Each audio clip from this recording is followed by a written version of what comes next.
আসসালামু আলাইকুম প্রিয় বন্ধুরা, দেশীয় প্রবাসে যে যেখান থেকে দেখছেন প্রত্যেককে শুভেচ্ছা জানাচ্ছি। আশা করছি যে যেখানে আছেন ভালো আছেন, নিরাপদে আছেন। ঢাকা আশুলিয়া এলিভেটেড এক্সপ্রেসওয়ে এবং এই এলিভেটেড এক্সপ্রেসওয়ের নির্মাণ কাজটি এখন পুরো দমে চলছে, যদিও এখন পর্যন্ত সার্বিক অগ্রগতি মাত্র 50 ভাগ। এবং এই যে এলিভেটেড এক্সপ্রেসওয়ে সেটির নির্মাণ কাজের ব্যয় বাড়ছে, কিছু ডিজাইনের পরিবর্তন হচ্ছে। আমরা ধারাবাহিকভাবে আপনাদেরকে এই কাজটি দেখাচ্ছি এবং আজকে ভিডিওর দ্বিতীয় ভিডিওতে আমরা আপনাদেরকে কামারপাড়া থেকে ধৌরের যে মোড় পর্যন্ত যে কাজের অগ্রগতি সেই অংশটুকু আপনাদেরকে দেখাবো। এর পরের ভিডিওতে আমরা আশুলিয়া বিলের যে অংশ সেই অংশটুকু আপনাদেরকে দেখানোর চেষ্টা করব। তো আমরা আজকে ভিডিওটি শুরু করছি কামারপাড়ার, যেখানে এই কামারপাড়ার র্যাম্পটি নেমে গেছে, উঠে গেছে, সেই জায়গা থেকে সামনের দিকে আমরা এগোচ্ছি এবং এগুতে এগুতে আমরা দেখব যে এখানে কিন্তু পুরো অংশটাতেই পিলারগুলো সব উঠে গেছে এবং পিলার ক্যাপ যেগুলো সেগুলো হয়ে গেছে, আইগার্ডার বসে গেছে, ভায়াডাক্ট বসে গেছে। এখন এগুলোতে কিন্তু উপরে শুধু ঢালাই হবে। আর একই সাথে আমরা দেখছি যে নিচের দিকে সড়কের কাজগুলোও কিন্তু হচ্ছে এবং এই সড়কটুকু অর্থাৎ কামারপাড়া থেকে ধৌর মোড় পর্যন্ত পুরোটাই কিন্তু পিলার উঠে এবং এভাবে কিন্তু মূল স্ট্রাকচারটা কিন্তু দাঁড়িয়ে গেছে এবং পুরোটাই কিন্তু মূল স্ট্রাকচারটা দৃশ্যমান হয়ে গেছে, যেটিকে কাজের একটা বড় অগ্রগতি অবশ্যই বলতে হবে। আর এই অংশে এখন আমরা দেখছি নিচের দিকেও কিন্তু, যেহেতু উপরের দিকের কাজটি মূল চ্যালেঞ্জিং কাজটি হয়ে গেছে, এই যে দেখেন উপরে ওই যে আইগার্ডারগুলো বসেছে, পিয়ার ক্যাপ বসেছে, এগুলোর উপরে এখন শুধু ঢালাই হবে, এটি কাজ। এবং এই কাজগুলো হলেই কিন্তু তখন মূল স্ট্রাকচারটা দাঁড়িয়ে যাচ্ছে এবং যেটি বেসিক যেই স্ট্রাকচার একেবারে কামারপাড়া থেকে ধৌর মোড় পর্যন্ত সেটি কিন্তু পুরোপুরিভাবে একেবারে দাঁড়িয়ে গেছে এবং সড়কের নিচের সড়কেও কিন্তু একদিকে ফ্রি করে দিয়ে সড়ক সুন্দর করে দেওয়া হয়েছে এবং উল্টা দিকের সড়কটাও কিন্তু নির্মাণের কাজ চলছে। অর্থাৎ এটি যে এই পিলারগুলোকে ঠিক মাঝখানে রেখে দুই দিকে সড়কটা হবে এবং এটিও কিন্তু খুব প্রশস্ত হচ্ছে।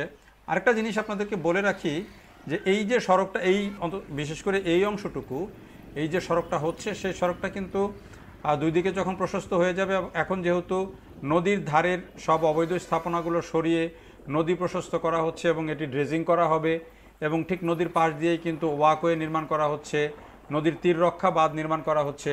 ফলে যখন এই এলিভেটেড এক্সপ্রেসওয়ের উপর দিয়ে গাড়ি যাবে, নদীতে যখন পানি থাকবে, ওয়াকওয়েগুলো যখন কমপ্লিট হয়ে যাবে, নদীর তীর রক্ষা বাঁধ হয়ে যাবে, তখন কিন্তু বিশেষ করে এই টঙ্গী থেকে বা আবদুল্লাপুর থেকে একেবারে আশুলিয়া ব্রিজ পার হয়ে পর্যন্ত যে অংশটুকু, এটি কিন্তু একটি অসাধারণ দৃশ্য তৈরি হয়ে যাবে। যে এটি এবং যেটি বলে রাখা ভালো যে আশুলিয়ার এখন যে বিলের যে রাস্তাটা আছে, সড়কটা কিন্তু আর থাকবে না। এই সড়কটা তখন কিন্তু পানির সাথে মিশিয়ে দেওয়া হবে এবং নিচে শুধু পানি থাকবে, উপর দিয়েই কিন্তু সব লেন তৈরি হবে, গাড়ি চলাচলের রাস্তা তৈরি হবে। সেটি আমরা সামনের ভিডিওতে বিস্তারিত নিশ্চয়ই বলবো। তো এটি আমরা এই যে দেখছি যে সড়ক নির্মাণের কাজটিও কিন্তু একই সাথে হচ্ছে এবং উপরের দিকে কাজটিও কিন্তু এগিয়ে যাচ্ছে। তো এটি দেখাতে দেখাতে আপনাদেরকে কিছু ইনফরমেশান জানিয়ে দিই। এই যে ঢাকা আশুলিয়া এলিভেটেড এক্সপ্রেসওয়েটি, এটি নির্মাণ কাজ 2022 সালে উদ্বোধন করা হয়েছে, শুরু করা হয়েছে। 2026 সালের মধ্যে এই কাজটি শেষ হয়ে যাওয়ার কথা, কিন্তু এখন এসে যেটি বলা হচ্ছে যে এই নতুন সরকার আসার পরে বলছে যে এটি নতুন করে আবার খরচ বাড়বে। খরচ বাড়ার কারণ হিসেবে যেটি বলা হচ্ছে যে এই প্রকল্পের দুই তিনটা খুব বড় চ্যালেঞ্জ ছিল। এর একটি ছিল ইউটিলিটি রিলোকেশন, বিমানবন্দর এলাকায় কাজের সাইট পাওয়া যাচ্ছিল না এবং প্রকল্পের ডিজাইন পরিবর্তন হয়েছে। ঢাকা আশুলিয়া এলিভেটেড এক্সপ্রেসওয়ের প্রকল্প পরিচালক শফিকুল ইসলাম এই কথাগুলো জানিয়েছেন এবং তিনি বলছেন যে নতুন করে কিছু ভায়াডাক্ট প্রশস্ত করতে হচ্ছে, আবার 3টি ব্রিজের উচ্চতা বাড়াতে হচ্ছে। এসব কাজে নতুন করে প্রকল্পের খরচ বাড়বে, তবে সেই খরচটা ঠিক কী পরিমাণে বাড়বে সেটি এখনও জানানো হয়নি, সেটি এখনও ঠিক হয়নি। কিন্তু এই খরচ বাড়লেও সেটির অর্থ সংস্থান নিয়ে খুব একটা প্রশ্ন নেই বা সমস্যা হবে না, যেটি তারা বলছেন। বর্তমানে 24 কিলোমিটার দৈর্ঘ্যের এই এক্সপ্রেসওয়েটির নির্মাণ কাজটি খুব জোরালোভাবেই চলছে। 1960টা পিলারের মধ্যে 1200টা পিলার এর মধ্যে হয়ে গেছে এবং 2026 সালের মধ্যে প্রকল্পটির মেয়াদ থাকলেও এখন পর্যন্ত কাজের অগ্রগতি হচ্ছে 50 ভাগ, হাতে আছে 16 মাস, যেটি প্রকল্প পরিচালক জানিয়েছেন। তো এই 16 মাসের মধ্যেই কাজটি শেষ করতে হবে।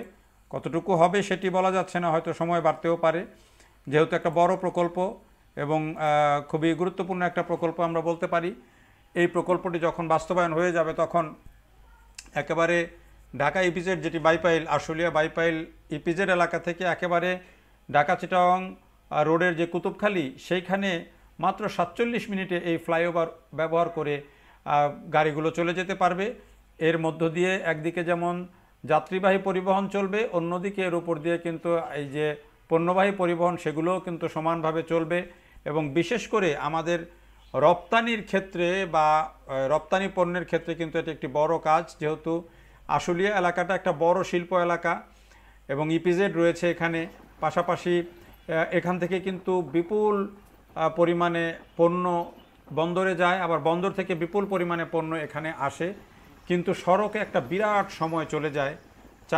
অন্তত এই বাইপাইল থেকে চিটাগং রোডে যেতে যেতে 3-4 ঘন্টা সময় চলে যায়।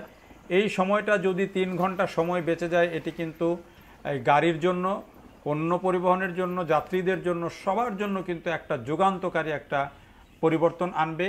এবং এই যে বলতে বলতে আমরা চলে আসলাম ধৌরের কাছে, অর্থাৎ ধৌর যে মোড়, অর্থাৎ আপনারা যে আশুলিয়া বিল পার হলে বা আশুলিয়া বিলে ঢুকতে গেলে যে একটা চৌরাস্তার মোড় দেখেন, এই জায়গাটাই হচ্ছে ধৌর। এবং এইখানে অনেকগুলো র্যাম্প ওঠানামা করবে এবং সেই র্যাম্পগুলোর ওঠানামার যে জায়গা, সেই জায়গাটি কিন্তু প্রস্তুত হচ্ছে, সড়ক প্রস্তুত হচ্ছে, র্যাম্প প্রস্তুত হচ্ছে। তো সব মিলিয়ে আমার কাছে মনে হয়েছে কাজটি খুব জোরালোভাবে চলছে, দ্রুততার সাথেই চলছে অনেকখানি। এবং যদি সময় মতো কাজটি শেষ করে ফেলা যায়, যদিও এর আগের যে প্রকল্প পরিচালক ছিলেন তিনি বলেছিলেন যে অন্তত টার্গেট আছে 2026 সালের মধ্যে আশুলিয়ার ব্রিজ পর্যন্ত, যেটি আশুলিয়া বাজার, এই পর্যন্ত শেষ করে দিয়ে অন্তত এটুকু চালু করে দেওয়া যাবে, সেটি তারা টার্গেট করেছিলেন। কিন্তু এখন যেহেতু কাজে গতি আসছে, ইউটিলিটি রিলোকেশন এবং অন্যান্য যেই চ্যালেঞ্জগুলো সেগুলো মোটামুটি উতরানো যাচ্ছে, এ কারণে এখন কাজটি কিন্তু দ্রুততার সাথে শেষ হচ্ছে। তো আশা করা যায় যে হয়তো কম বেশি কিছু বেশি সময় লাগলেও প্রকল্পটা তাড়াতাড়ি শেষ হবে। এবং এই সড়কে কিন্তু একটা বিরাট যে দীর্ঘদিন থেকে এগুলো যাওয়া আসার কারণে এই সড়কটা যে স্বাভাবিকভাবে ব্যবহার করা যাচ্ছিল না, সেখানে একটা বড় স্বস্তি আসবে। এবং সত্যি সত্যি ঢাকা আশুলিয়া এলিভেটেড এক্সপ্রেসওয়ে যখন চালু হয়ে যাবে পুরোটা, তখন কিন্তু একটা যুগান্তকারী পরিবর্তন আসবে। এই কারণে যে এই এলিভেটেড এক্সপ্রেসওয়েটা আমাদের এখনকার যে বর্তমান প্রথম এলিভেটেড এক্সপ্রেসওয়ে ঢাকার, যেটি বিমানবন্দর থেকে এখন ফার্মগেট পর্যন্ত বা হাতিরঝিল পর্যন্ত চলছে, যেটি কুতুবখালী পর্যন্ত যাবে, তার সাথে যুক্ত হয়ে যাবে বিমানবন্দর এলাকায়। তো সেই পুরোটা যখন একসাথ হয়ে যাবে, তখন একটা কিন্তু বিরাট যুগান্তকারী পরিবর্তন হবে। আর এই যে বলতে বলতে আমরা ধৌরের যে মোড়, সে মোড়ে চলে আসলাম। এবং এইখানে যে বিভিন্ন দিকে র্যাম্পগুলো ওঠানামা করছে, সেই কাজগুলো কিন্তু এখন চলছে।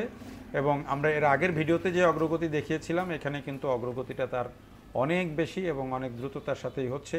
তো আমরা আশা করি যে এই যে প্রকল্প বাংলাদেশের, যদিও প্রকল্পটা বিগত সরকারের আমলে নেওয়া, কিন্তু যেহেতু বড় প্রকল্প, সেই প্রকল্পগুলো কিন্তু দেশের স্বার্থেই এগুলো দ্রুততার সাথে বাস্তবায়ন করা জরুরি। সেটি সরকার যেই থাকুক, এগুলো দেশের কাজ, দেশের উন্নয়নের কাজ। এই কাজগুলো নিয়ে কোনো হেলাফেলা করা যাবে না এবং এগুলো দ্রুততার সাথে যত হয়ে যাবে, মানুষ তত বেশি স্বস্তি পাবে, দেশের অর্থনীতির চাকা তত দ্রুততার সাথে ঘুরবে। দেখার জন্য সবাইকে অনেক ধন্যবাদ।